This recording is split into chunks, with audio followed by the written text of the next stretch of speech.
கோவை மாவட்ட மலைப்பகுதிகள், நீலகிரி, தேனி மற்றும் தென்காசி மாவட்டங்களில் இன்றும் நாளையும் கனமழைக்கு வாய்ப்பு. 11ஆம் தேதி தொடங்கி 15ஆம் தேதி வரை தமிழகத்தின் ஒரு சில இடங்களில் லேசானது முதல் மிதமான மழை பெய்யக்கூடும் என தகவல். தூத்துக்குடி மாவட்டம் சாத்தான்குளத்தில் 1 மணி நேரத்திற்கு மேலாக கொட்டி தீர்த்த கனமழை. சந்தைக்கடை பகுதி முழுவதும் வெள்ளக்காடாகியதால் மிதந்தபடி சென்ற வாகன ஓட்டிகள்.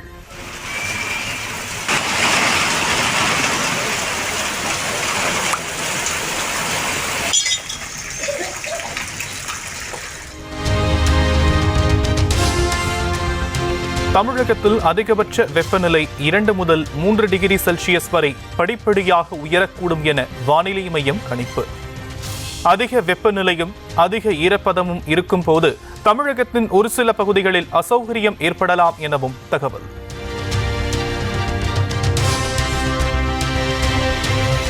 காஞ்சிபுரம் அருகே உரகடத்தில் உள்ள தொழில் பூங்காவில் அமையும் டிக்சன் டெக்னாலஜிஸ் நிறுவனம் 1000 கோடி ரூபாய் முதலீட்டில் தொழில் தொடங்குவதற்கு முதலமைச்சர் முன்னிலையில் புரிந்துணர்வு ஒப்பந்தம்.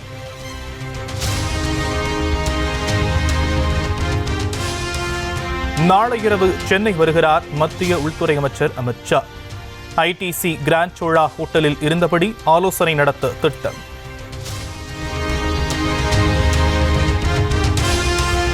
சட்டப்பேரவை கூட்டத்தொடருக்கு 2வது நாளாக கருப்பு உடையில் சென்ற அதிமுக எம்எல்ஏக்கள். மக்கள் பிரச்சனைகளை பேச சபாநாயகர் அனுமதி மறுப்பதாக குற்றஞ்சாட்டி எதிர்ப்பு.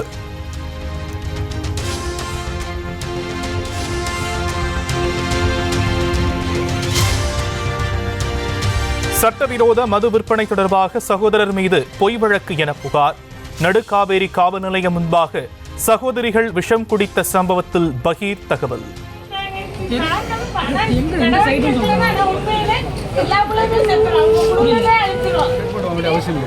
ஒருத்தவங்களை கொலை செய்யப்பட்டு கிடக்குறாங்க, அதுக்கான நடவடிக்கை எடுக்காம பக்கத்தில் இல்லையே சார்.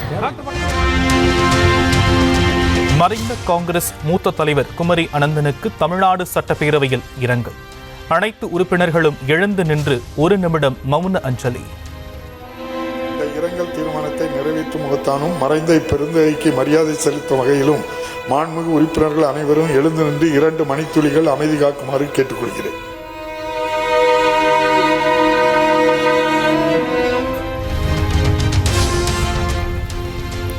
அரசு வேலைவாய்ப்புக்காக 32,35,000 பேர் காத்திருப்பதாக அரசின் கொள்கை விளக்க குறிப்பில் தகவல். 17,80,297 ஆண்களும் 14,55,132 பெண்களும் அரசு வேலைக்காக காத்திருப்பு.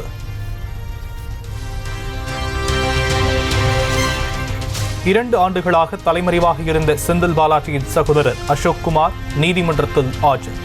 விசாரணை வரும் 25ஆம் தேதிக்கு ஒத்திவைக்கப்பட்ட நிலையில் அன்றைய தினம் ஜாமீன் உத்தரவாதம் தாக்கல் செய்ய ஆணை. செந்தில் பாலாஜி வழக்கில் குற்றஞ்சாட்டப்பட்ட ஒவ்வொரு நபரும் எவ்வளவு தொகை முறைகேடு செய்துள்ளனர் என நீதிபதி கேள்வி. முறைகேடு செய்த தொகை குறித்த தரவுகளை தெரிவிக்க கால அவகாசம் வேண்டும் என அமலாக்கத்துறை கோரிக்கை. நெல்லை மாவட்டம் விக்கிரமசிங்கபுரம் நகராட்சியில் முறைகேடுகள் நடைபெறுவதாக கூறி திமுக கவுன்சிலர்கள் வாக்குவாதம். திட்டங்களுக்கு முறையாக நிதி ஒதுக்கவில்லை என கூறி தர்ணாவில் ஈடுபட்டதால் திமுகவை சேர்ந்த நகரமன்ற தலைவர் திகைப்பு.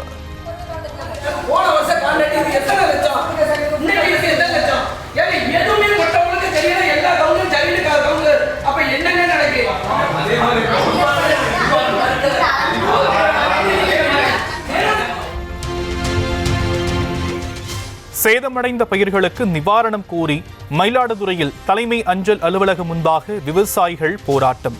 கும்பகோணம் சாலையில் அமர்ந்து போராட்டத்தில் ஈடுபட்டவர்களை குண்டுக்கட்டாக தூக்கிச் சென்று கைது செய்தனர் போலீசார். நாமக்கல் மாவட்டம் மோகனூர் அருகே விளைநிலத்தில் கம்பிவேலியில் மின்சாரம் பாய்ந்து 3 பேர் உயிரிழந்த சம்பவம். மின்வேலி அமைத்த நிலத்தின் உரிமையாளரை கைது செய்து காவல் நிலையத்தில் வைத்து போலீசார் விசாரணை.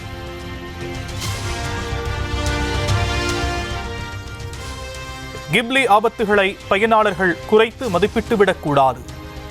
அங்கீகரிக்கப்படாத செயலிகளை பயன்படுத்தும் போது சைபர் மோசடிகளுக்கு ஆளாக நேரிடலாம் என சைபர் கிரைம் போலீசார் எச்சரிக்கை.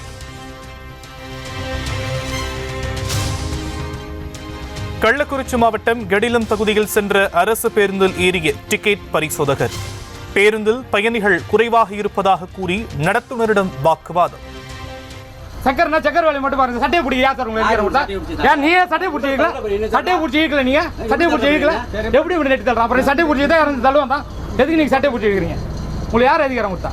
வாங்க கோர்ட்டுக்கு வாங்க, கோர்ட்டில் விட்டுற மாட்டோம் உங்களை. நானே வாங்க சட்டையை பிடிச்சிருக்கீங்க. சட்டையா கண்டக்டர் வேலைனா உங்களுக்கு அம்மா இலக்காரமாக போயிடுச்சு. வண்டியை சீட்டை ஓட்டாங்களா வெறும் வண்டியை ஓட்டுறாங்க? வெறும் வண்டியை ஓட்டுறாங்கன்னா லைனில் தானே ஓட்டுறாங்கன்னா வேற எங்கேயாவது ஓட்டுறான்?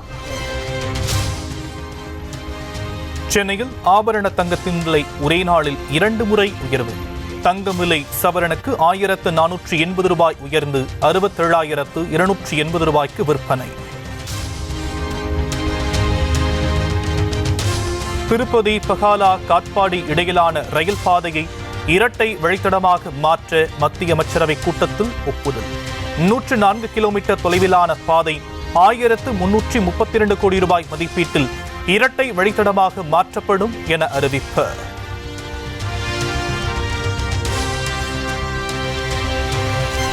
இரண்டாம் உலகப் போரில் ஜெர்மனியை சோவியத் யூனியன் வென்று 80 ஆண்டுகள் ஆனதை கொண்டாடும் ரஷ்யா. மே 9ஆம் தேதி நடைபெறும் வெற்றி தின அணிவகுப்பு கொண்டாட்டத்தில் பங்கேற்க பிரதமர் மோடிக்கு அழைப்பு.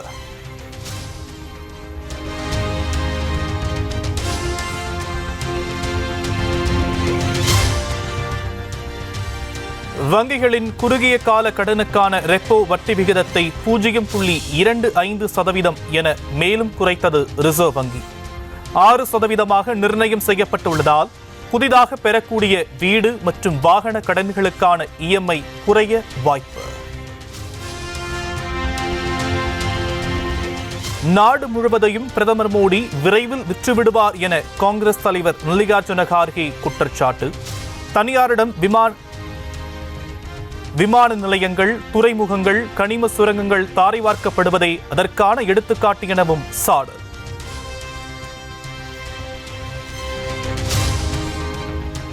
ஆந்திராவின் அமராவதியில் புதிய வீடு கட்டுகிறார் முதலமைச்சர் சந்திரபாபு. அடிக்கல் நாட்டு விழாவில் குடும்பத்தினருடன் பங்கேற்பு.